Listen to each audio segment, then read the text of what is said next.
Good evening, everyone. How are you all? Good. All right. Well, unfamiliar home. That's the theme tonight. And of course, for most of us, our unfamiliar home is Kyoto, Maizura, Otsu, Osaka. But before we got to this unfamiliar home, of course, we had to leave our familiar home. Maybe that was England, maybe that was Los Angeles, maybe that was Taiwan. For me, it was leaving Montgomery, Alabama. That was my familiar home that I had to leave. Tech guy, thank you. So I had to leave Montgomery, Alabama before I could reach my unfamiliar home of Kyoto. Now, Montgomery. First of all, locals don't say Montgomery. We don't pronounce the T. Montgomery. Montgomery. Back in the, well, long haul truckers would always call it Monkey Town. So I had to leave Montgomery, and this is the story of how I left Montgomery to reach Kyoto. Now, that's a story that I first wrote as a short story many years ago. It was printed in this issue of Kyoto Journal, which was the #9 issue way back in winter 1989. And at the time, the story had the title Deer in the Road, or How Billy Sims Made It to Japan. I brought it as a prop tonight. Recently, I reread the story, and I was very happy to see that it was fiction. You know, young writers often just take their own experiences and put it down on the paper without changing anything. I changed things. I was happy to see. Not only changed things, I borrowed things. The ending, I think I lifted from a John Cheever story. But tonight, I thought that I would just tell the story as it happened. And that's why the title of this story is Deer in the Road, the True Story. Now, this story takes place in June 1979. June 1979. A few weeks earlier, I had just graduated from Auburn University, which is in East Alabama. And it was a June morning. I was on the Interstate 85, heading towards Atlanta out of Montgomery. Now, in university, like many people, I wasn't sure what I wanted to do.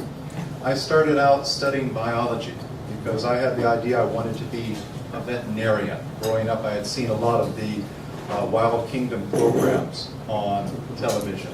However, I couldn't cut the organic chemistry, so I dropped out of biology, switched over to forestry. Forestry?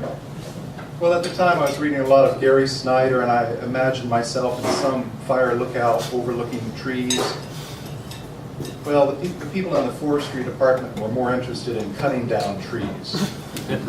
So, changed over to journalism. This was the mid-70s, Watergate, Washington Post. Reporters were heroes. And as a journalism major, I did an internship down in a small daily newspaper in the Florida Panhandle. The Florida Panhandle, of course, the other name for it is the Redneck Riviera. The name of the paper was the Playground Daily News. And I learned during my internship that I wasn't cut out to be a reporter. I couldn't handle deadlines. I couldn't handle the drinking. So I changed to English and studied British and American literature in my last couple of years at the university. Now, in my senior year, graduation is approaching. And what am I going to do after I graduate? Job? I don't think so. In my last couple of years, I had done some writing for the school literary magazine, some personal essays, some short stories and poetry. When I was at the newspaper, I'd written a lot of feature articles, feature stories, so I said, okay, writing. Yeah, that sounds good. So I collected some of my short stories, essays, poetry, and sent it out to different writing programs around the United States. They all replied, thanks, but no thanks. Except for one school. This was the University of North Carolina at Greensboro. they sent a letter and they said, oh yeah, sure, we've got a place for you in our fiction program. Come on up, you know. So, June 1979, on this day on the interstate heading towards Atlanta, I'm going up to Greensboro to check out the program. I'm going to see, well, talk to some teachers, talk to students, see if I would like to spend the next year or two in Greensboro writing stories. It's June. It's a gorgeous, gorgeous day. There's not a cloud in the sky. It's blue, blue sky. It's a weekday. There's not much traffic on the interstate. I borrowed my dad's new car to drive up to Greensboro. My car was kind of on its last legs. My dad's new car was a, wasn't called Nissan at the time. I think it was a Datsun station wagon. My dad has always been a practical man. Station wagons. He still is a practical man. But he had loaned me this brand new Japanese car, and I was enjoying it. I was enjoying it. I had turned on the radio and tuned in to the local rock station, which was WBAM, the Big Bam, Central Alabama. Now, I could say that I was listening to this song, but that's not true. I don't remember what I was listening to, but let's say it was Leonard Skinner, okay? Let's say Leonard Skinner. Why not? You know, some big wheels keep on turning, carrying back to see my kid. And I turn up the radio, and as I turn up the radio, I push the gas down. I'm 75, 80. All is right with the world. My future stretches as far as the horizon. Uh-oh. And I see, out of the corner of my eye, up on an embankment over the interstate, a deer.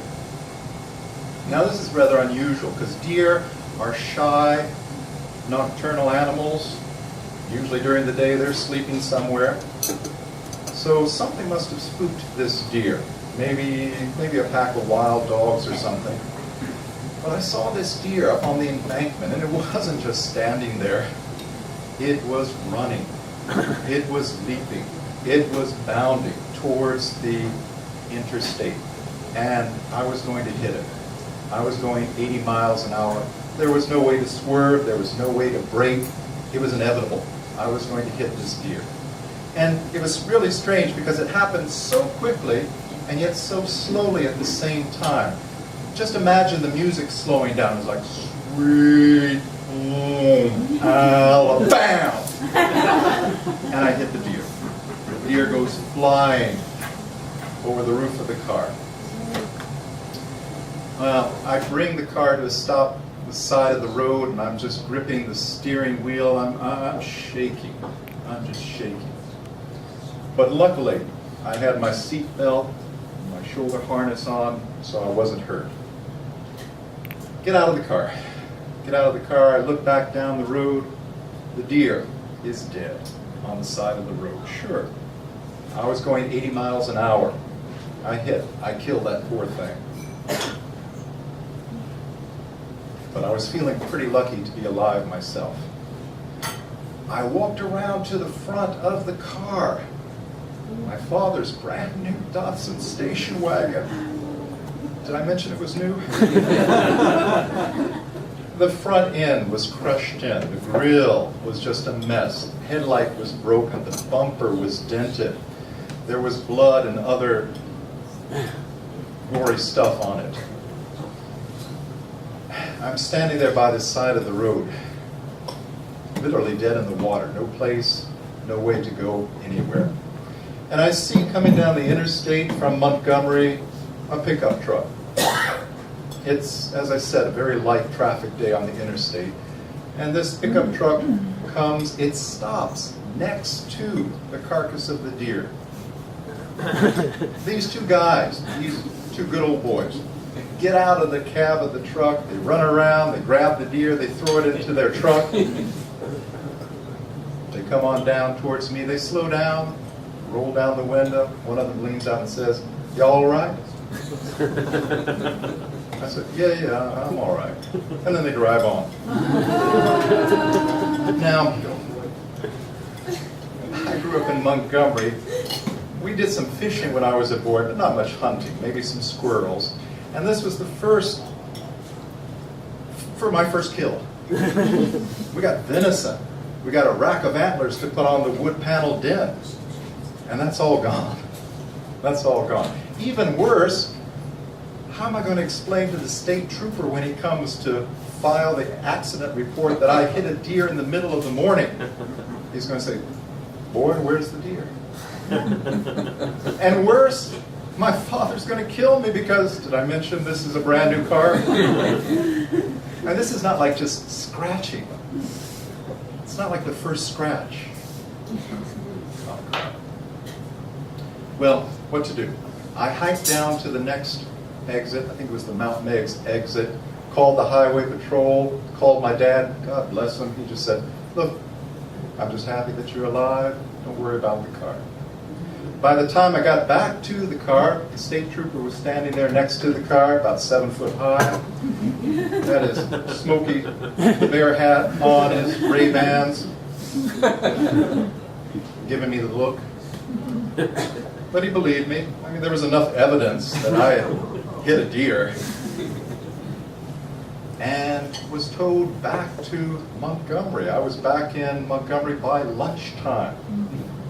So I had started off that morning towards Greensboro, towards my future, and I hadn't even made it out of the state.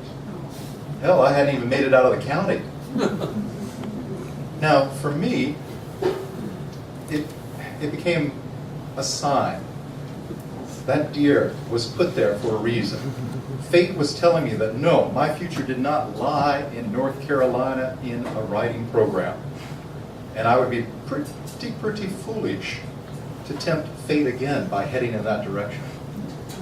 So instead of going to the Northeast, I went to the Northwest, Arkansas. Why Arkansas? Well, the Arkansas MFA program had also rejected me. But they had dangled a carrot of an MA, a place in the MA program there. So I went up with the plan that I would take some classes, that I would hang out and go to the parties and meet the poets and the writers. You know, they'd get to know me and see my writing was good, and I'd be in the program soon. So I headed up to Arkansas. Now, University of Arkansas Fayetteville is in the Ozark Mountains. It's a beautiful place. Beautiful, beautiful place. Yeah, little Abner country, but beautiful, especially in the autumn. Bill and Hillary Clinton were down in the governor's house in Little Rock. That was the time it was. So I took the classes, had this wonderful class with Ben Kimball, who was an expert in Ezra Pound's poetry. Sat through his seminars. He would explain every allusion in a poem while chain smoking these Newports. Took a wonderful nonfiction writing class with John Cullen Holmes. He was part of the Beats. He actually wrote one of the first Beat novels. It was called Go. I'm serious, Go. That was the title of the novel. That part of the plan worked well, but the second part of the plan didn't go so smoothly. Yeah, I went to the parties, I went to some of the writing workshops, I hung out, but still when I submitted my work it was thanks, no thanks. So once again, I was at a loss what to do. Job? I don't think so. I don't think so. So, fate intervened again. Previously, fate had taken the form of this deer in the road on Interstate 85. This time, fate took the form of an announcement on the English Department Bulletin Board. It was an announcement of an exchange program with a university in Japan. Well, specifically, Kansai University of Foreign Studies in Osaka, Kansai Gaida. Japan. Man, well, I'd always wanted to get out of Montgomery. I'd always wanted to get out of the South. Hell, I'd always wanted to get out of the United States. Why not? So I applied, they scheduled an interview, and I went in for the interview. And of course, one of the questions was, why do you want to go to Japan? And I answered. And oh, I wish I had a recording of my answer. It was inspired. And I say that with It was inspired. Sometimes the muses grant us, they take away our tongue-tiedness or our inhibitions or our inability to express what we truly want to say. And for maybe just a moment, they give us clarity and honesty and eloquence, and we're able to say what we want to say. And I experienced that moment during the interview. Now, I don't remember my answer to why do you want to go to Japan, but I think it involves something like learning grace and subtlety from an ancient culture. Yeah, that sounds pretty good. Well, the interviewers were impressed, and I was awarded a scholarship to Kansai Gaida. A few months later, I was on a plane out of San Francisco heading to Hong Kong, and then Taipei, and then Tokyo, Haneda Airport. It was a good time to be leaving the United States. Ronald Reagan was going to be sworn in as president in a few days. Good time to get out, I thought. And arriving in Tokyo at Haneda, the international airport, got on the bullet train and arrived here in Kyoto. And Kyoto, although I didn't know it at the time, would become my unfamiliar home for the next 30 years. So, that's the story. And, people do ask, why did you come to Japan? And when people ask, why did you come to Japan, I can always say, and I say truthfully, well, I'm here because I killed a deer. Thanks.